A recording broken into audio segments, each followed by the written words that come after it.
আসসালামু আলাইকুম ওয়া রাহমাতুল্লাহি ওয়া বারাকাতুহু। ইন্নাল হামদালিল্লাহ ওয়াসসালাতু ওয়াসসালামু আলা রাসূলিল্লাহ ওয়া বা'দ। সম্মানিত দর্শক, কাছে এবং দূরে, দেশ এবং প্রবাস থেকে যে আমাদেরকে দেখছেন, আপনাদেরকে জানাই আন্তরিক মোবারকবাদ এবং হিজরি নববর্ষের শুভেচ্ছা।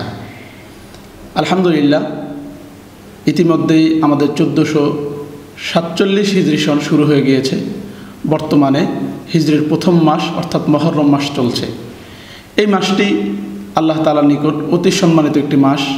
কোরআন এবং সুন্নাহ দ্বারা এই মাসের মর্যাদা এবং সম্মান আমরা জানতে পারি। প্রথমত, এই মাসটি হচ্ছে একটি আশুরে হরুম তথা সম্মানিত মাসের অন্তর্ভুক্ত। পবিত্র কোরআনে কারিমের মধ্যে সূরা তাওবার মধ্যে আল্লাহ তাআলা বলেন, ইন্না ইদ্দাতাশ শুহুরি ইনদাল্লাহি 12 শাহরান ফি কিতাবিল্লাহি ইয়াওমা খালাকাস সামাওয়াতি ওয়াল আরদ মিনহা আরবাআতুন হুরুম। আসমান এবং জমিন সৃষ্টির পর থেকে আল্লাহ তাআলার বিধানে মাস হচ্ছে 12টি। তার মধ্যে 4টি মাস হচ্ছে আশুরে হুরুম তথা সম্মানিত মাস।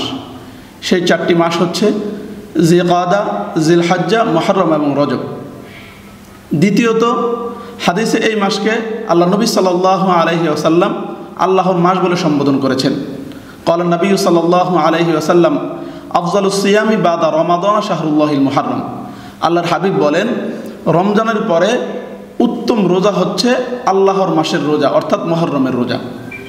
এই হাদিসের ব্যাখ্যায় ইমাম ইবনে রজব রাহমাতুল্লাহ আলাইহি লাতাইফুল মাআরিফ কিতাবের মধ্যে লেখেন, ওয়াকাদ সাম্মান নবী সাল্লাল্লাহু আলাইহি ওয়াসাল্লাম আল মুহররমা শাহরুল্লাহি ওয়া ইজাফাতুহু ইলাল্লাহি তাআলা তাদুল্লু আলা শারাফিহি ওয়া ফাদলিহি।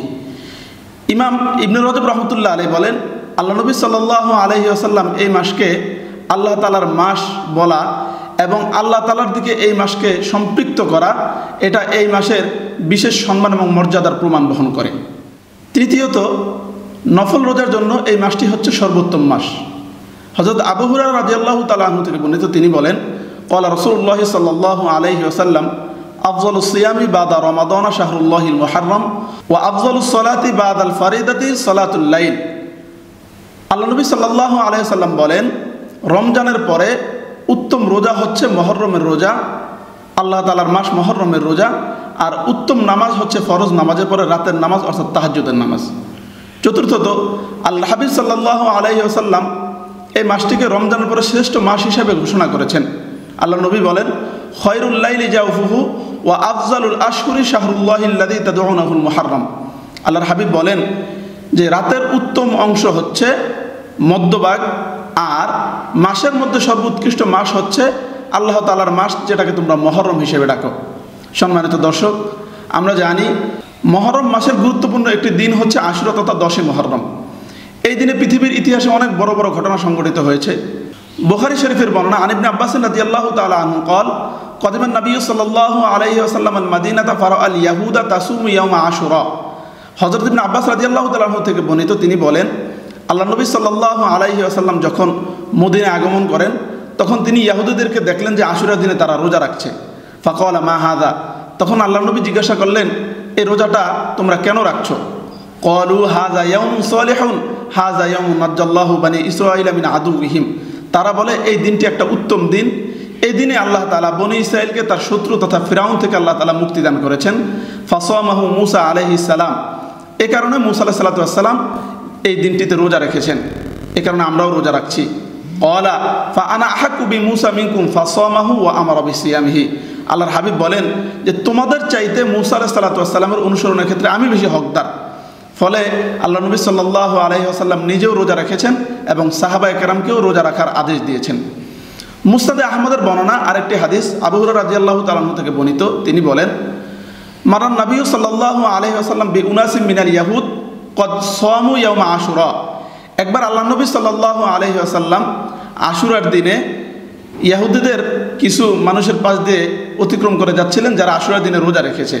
আল্লাহর হাবিব জিজ্ঞাসা করলেন, মা হাযা মিনাস সাওম। এই রোজা তোমরা কেন রাখছো?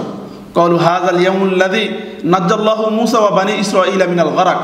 তারা বলে যে এটা এমন একটা দিন যেই দিন আল্লাহ তাআলা বনি ইসরাঈলকে এবং মূসা আলাইহিস সালাতু ওয়াস সালামকে সমুদ্রে ডুবার থেকে রক্ষা করেছেন। ওয়া গররাকা ফীহি ফিরআউনা, এবং ফিরআউনকে এই দিনে আল্লাহ তাআলা সমুদ্রের মধ্যে ডুবিয়ে আল্লাহ তাআলা তাকে শাস্তি দিয়েছেন। ওয়াহাজা ইয়াউমুন ইস্তাওয়াত ফীহি সাফিনাতু আলাল জুদিয়্যি, এই দিনে হযরত নূহ আলাইহিস সালাতু ওয়াস সালামের নৌকা জুদি পর্বতে পদার্পণ করেছে। ফাসামা নূহু ওয়া মূসা শুকরান লিল্লাহ, এই কারণে মূসা আলাইহিস সালাতু ওয়াস সালাম এবং নূহ আলাইহিস সালাতু ওয়াস সালাম আল্লাহ তাআলা শুকরিয়াতান রোজা আদায় করেছেন, এই কারণে আমরা রোজা আদায় করছি। যদিও এই হাদিসটা সনদের দিক থেকে দুর্বল, এমন আরও অনেক দুর্বল এবং ইসরায়েলি রেওয়ায়েত আছে এই দিনের সম্পর্কে। যেমন এই দিনে আল্লাহ তাআলা হযরত আদম আলাইহিস সালাতু ওয়াস সালামের তওবা কবুল করেছেন। এই দিনে আল্লাহ তাআলা হযরত ইব্রাহিম আলাইহিস সালাতু ওয়াস সালামকে নমরুদের অগ্নি থেকে মুক্তি দান করেছেন। এই দিনে ইউনূস আলাইহিস সালাতু ওয়াস সালামকে মাছের পেট থেকে আল্লাহ তাআলা মুক্তি দান করেছেন। হযরতে আইয়ুব আলাইহিস সালাতু ওয়াস সালাম রোগ থেকে আরোগ্য লাভ করেছেন। হযরতে ঈসা আলাইহিস সালাতু ওয়াস সালামকে আল্লাহ তাআলা আসমানে উঠিয়ে নিয়েছেন এই দিনেই। তবে এই সমস্ত রেওয়ায়েতের কোনো ভিত্তি নেই, তবে ইসরায়েলি এবং কিছু দুর্বল রেওয়ায়েত এগুলো আমরা জানতে পারি। তবে এই দিনের বিশেষ ফজিলত এবং আমলের গুরুত্ব বিশুদ্ধ হাদিস দ্বারা প্রমাণিত। তিরমিজি শরীফের বর্ণনা, আন আবি কাতাদা রাদিয়াল্লাহু তাআলা আনহু قال قال رسول الله صلى الله عليه وسلم صيام يوم عاشوراء إني أحتسب على الله أن يكفر السنة التي قبله। হযরত আবি কাতাদা রাদিয়াল্লাহু তাআলা আনহু বলেন, আল্লাহ নবী সাল্লাল্লাহু আলাইহি ওয়াসাল্লাম বলেছেন যে আশুরার দিনের রোজার ব্যাপারে আমি আল্লাহ তাআলার কাছে এই আশা রাখি যে তিনি এক বছরের পূর্বের গুনাহ মাফ করে দেবেন। সুবহানাল্লাহি ওয়া বিহামদি।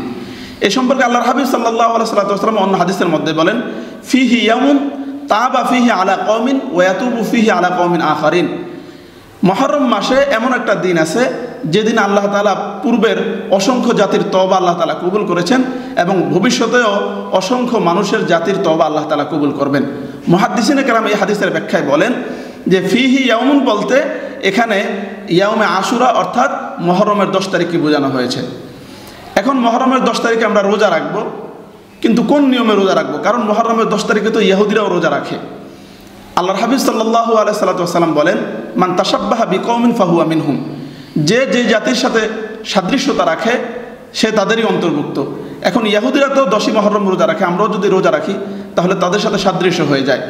এ কারণে আল্লাহর হাবিব সাল্লাল্লাহু আলাইহি ওয়াসাল্লাম আমাদেরকে বলে দিয়েছেন মুহররমের রোজা আমরা কিভাবে রাখবো। সহিহ ইবনে খুজাইমার বর্ণনা, আন ইবনে আব্বাস রাদিয়াল্লাহু তাআলা আনহু قال قال رسول الله صلى الله عليه وسلم সুমু ইয়াউমা আশুরা ওয়া খালিফুল ইয়াহুদ, তোমরা আশুরার দিনে রোজা রাখো আর এই ব্যাপারে ইহুদিদের মুখালাফাত করো। সুমু ক্বাবলাহু ইয়াওমান আও বাদাহু ইয়াওমান, তোমরা আশুরার একদিন পূর্বে অথবা একদিন পরে মিলিয়ে তোমরা রোজা রাখবে।